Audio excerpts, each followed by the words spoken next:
The ex-Assassin's Creed Far Cry dev hates Switch 2 game key cards, calls them lame. And when you find out who said this, you're going to be like, damn. Okay, that's actually somebody that has a name in the industry calling Nintendo out for this. So wow. All right. I'm all ears for this. And I love it. I love it when you hear not just YouTubers and gamers, customers complaining, bitching, and moaning, but when people in the industry themselves are like, yeah, we ain't down with this either. I love that. I love that. That's how real change happens when everyone is moving together on something. Nintendo has to listen. So Switch 2 is coming out June 5th, 2025, and millions have rushed out to pre-order the system. And yes, I begrudgingly am one of those people. And the more I hear about the Nintendo Switch 2, the more I feel like I shouldn't have done that. And I'm already feeling regret from it. And I don't know how to authentically talk about it without sounding like I'm jumping on the bandwagon of, oh yeah, Nintendo sucks, you shouldn't have pre-ordered. I'm like genuinely thinking like, I do not want to support this company, what they're doing. I genuinely don't. But I'm very torn because now that the channel has grown, I have an audience and I have people that are genuinely curious about my thoughts on it. So what am I to do? Am I to ignore the people that are interested and just be like, nope, I'm boycotting Nintendo out of principle, which I'm a stubborn ass dude. I typically do that kind of stuff. Or should I present the content because that's what this channel is? You know what I mean? I'm very torn about it. And I've never felt this way before about a Nintendo product in my life. And I am one of those day one, pretty much every system that Nintendo has ever put out. I had the Wii U day one. I had the Switch day one. I didn't get the Wii day one, but I had the Super Nintendo day one, N64 day one, NES. I think we had day one. It was pretty close to day one back whenever there were ever that kind of stuff. Game Boy day one, like 3DS, DS. Like, oh no, I didn't get the 3DS day one. I got the DS day one, not the 3DS. But my point is, like, I typically am there every time there's a Nintendo product. This is the first time that I feel like I just don't love the direction that the company's going. And you know what the real issue is? I'm gonna blame this on one person. Doug Bowser. Doug Bowser is the downfall of Nintendo of America. And I don't like the direction he's taking the company whatsoever. Basically, everything the guy's saying, I'm just like, yep, nope, not on board with that. Nope. DEI agenda? Nope. Raising prices? Nope. I don't like what you're doing, Mr. Bowser.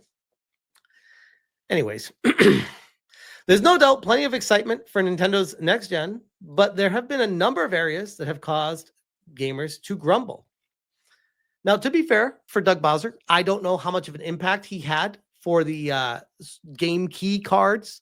If that sounds more like a Nintendo of Japan decision, but I'd imagine that he would have some input on that. Don't know for sure.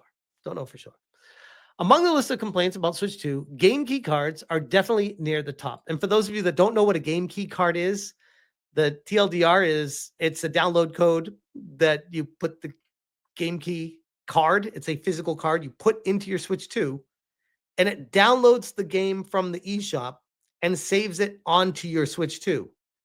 But then you can't play it unless you put the game key card back again, which I got to be honest, is the dumbest idea ever to try to save money on storage space.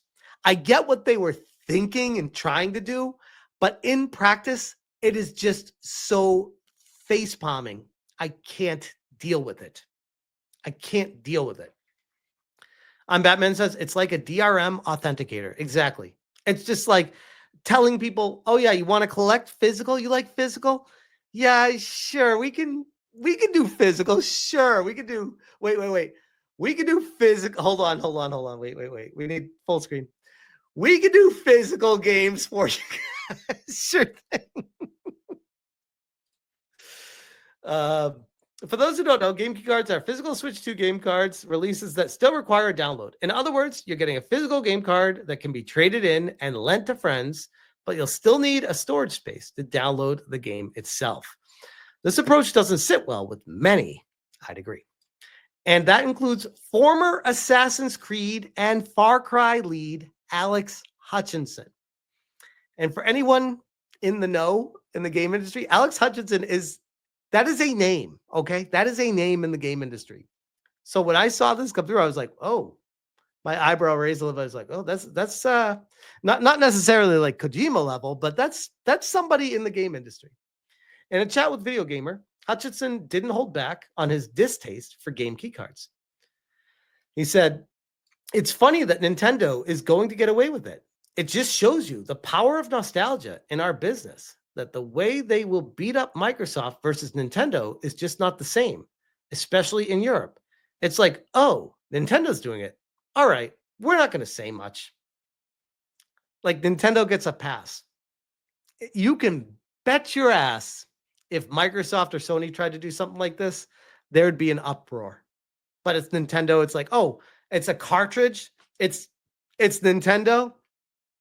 Sure, it's Nintendo. Hey, Nintendo's wonky and wild. They can do whatever they want. It's Nintendo, guys. They're different. I hate it. I think it's sort of lame. I don't know. I just feel like it's getting away. We're losing some of what made the business special.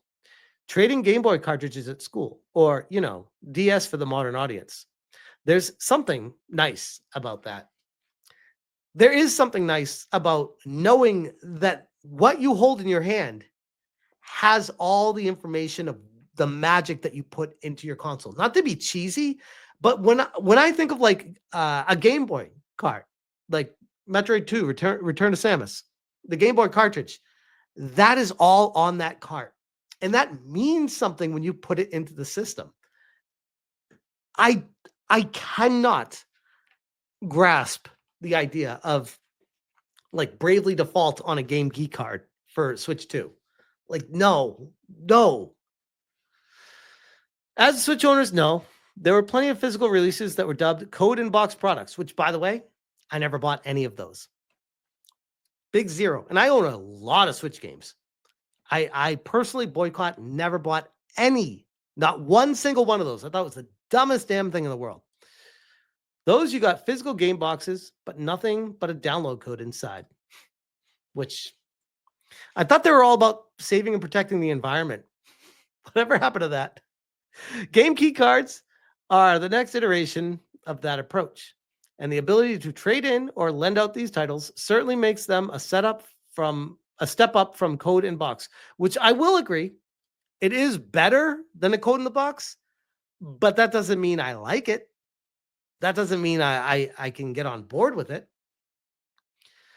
But there's no doubt nearly all consumers would rather a traditional game card release where no download is required.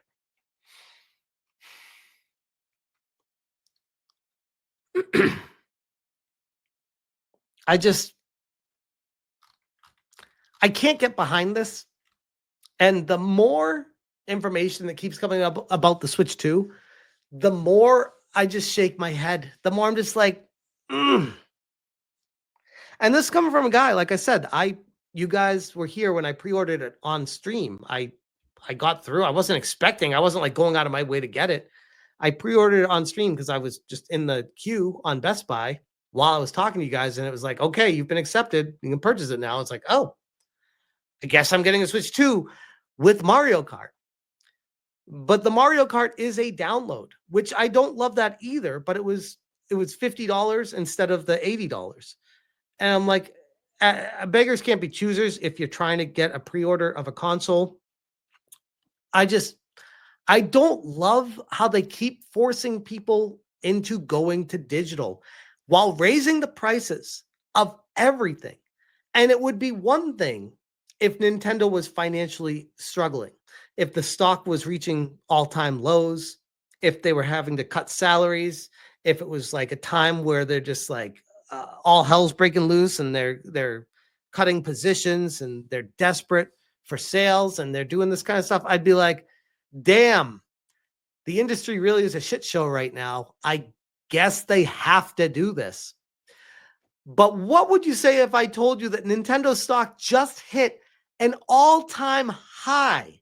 The investors are making more money than ever in the entire history of Nintendo.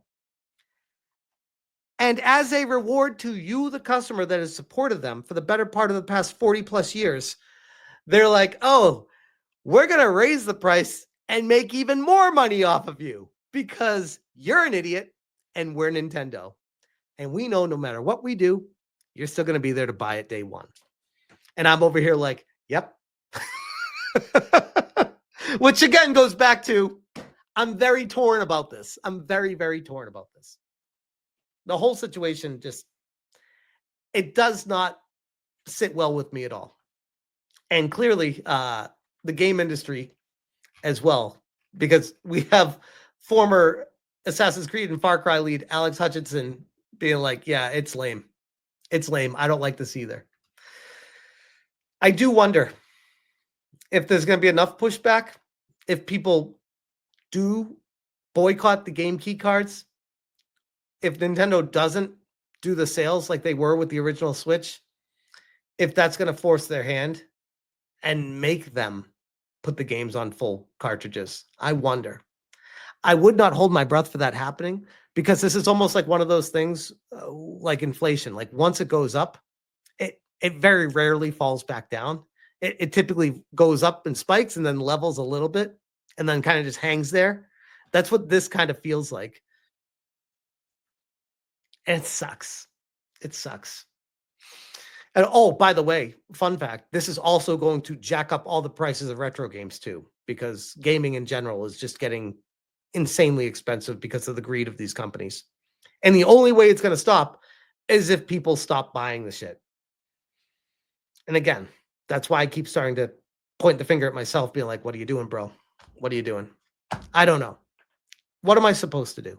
I run a YouTube channel. I have over 100,000 subscribers now. I want to provide the information to you guys, but you bet your ass if I didn't have this YouTube channel, I would not be buying the Nintendo Switch 2.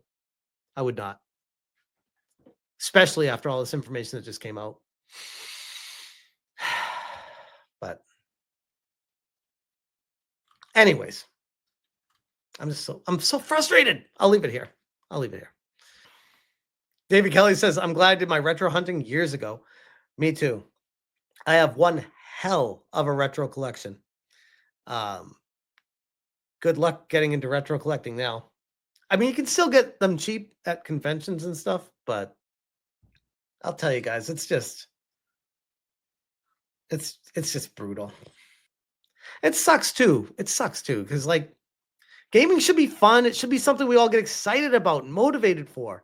When I see a company like going out of the way to bend the customer over, I can't get behind that. Let me catch up with the supers. We'll move on to the next topic. Man, I just like pissed myself off with that topic. Zombie How To for the 2 says piracy resurgence incoming. Guys, I cannot tell you how nuts the open seas are going to be with the Switch 2. We're going to see levels of piracy that Nintendo had nightmares about. The thing that they've been trying to blockade for years leading up to this, the floodgates are going to open. People are going to be researching and being like, yep, I ain't doing that. I'll just get the games on my PC. They will. And they'll find a way to get them to work like almost instantly, like they always do. We got Mercenary for the 2 says, told you not to get the Switch 2. I said I'm waiting. That's fair. Like I said, I have a lot of people that are interested in it. I have a lot of people that are saying you shouldn't buy it. So I'm very torn. So I did what I wanted to do, which is this is a video game channel. I want to cover the video game. I want to give you guys my open and honest thoughts about it. And who knows, I could be pleasantly surprised when I get it and be blown away by it and be like, yeah, it justifies the expensive games. I wouldn't hold your breath on that happening, but you never know. Mercenary for another 2 says, How much stock does BlackRock have of Nintendo? I don't know. It's a very good question. It's a very good question. I have no idea. Slazwort says, then pay $10 for the welcome tour. I might. I might, because I want to be able to tell people about stuff. I can't do that. Nintendo sure as shit is not going to send me a code for it. So, man.